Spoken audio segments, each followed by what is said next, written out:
At a busy railway station lived a beggar who survived by asking for alms from passengers boarding and leaving the trains. One day he spotted a tall, well-dressed gentleman and thought, "This man looks wealthy. If I ask him, he might give me a good sum." He approached him and begged. The gentleman looked at him and asked, "You always take from others, but have you ever given anything to anyone?" The beggar replied, "Sir, I am just a beggar. I have nothing to offer. How could I give?" The man answered, "If you cannot give, you have no right to ask. I'm a businessman, and I believe in give and take. Only when you give something will you receive in return." With those words, he boarded the train and left. The beggar sat quietly, replaying the man's words in his mind. "Maybe the reason I get so little is because I never give anything back," he thought. But then another question troubled him. What do I, a beggar, have to give? For 2 days he searched for an answer. On the third day, sitting near the station, he noticed beautiful flowers blooming on nearby plants. An idea struck him. Why don't I offer flowers to those who give me alms? Excited, he plucked a few and tried his new idea. That day, when people gave him money, he handed them flowers in return. To his surprise, passengers appreciated the gesture and kept the flowers with smiles. From then on, the beggar made it his routine. Each morning he collected flowers and gave them to people who gave him money. Soon he noticed more and more people were willing to help him, but on days he ran out of flowers, his earnings dropped again. One day, while begging, he saw the same tall man who had challenged him earlier. The beggar rushed to him and said, "Today I have something to give you. Please give me alms, and in return, I'll offer you flowers."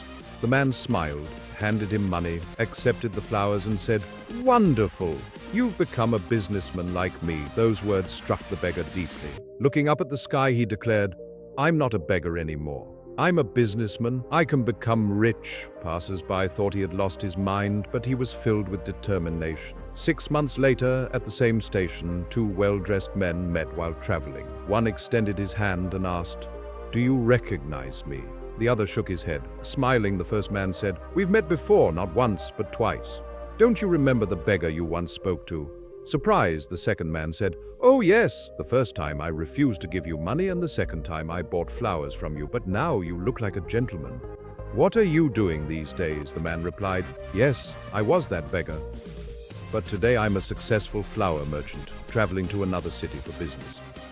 "You taught me the most valuable rule of life, that we only receive when we give." That truth changed my life. I realized I was never truly a beggar. I was always a businessman, but I didn't see it. People weren't giving me charity. They were paying for the flowers I offered. I reinvested what I earned, bought more flowers, and built a business. Today, I run a flourishing flower trade, all because of the lesson you gave me.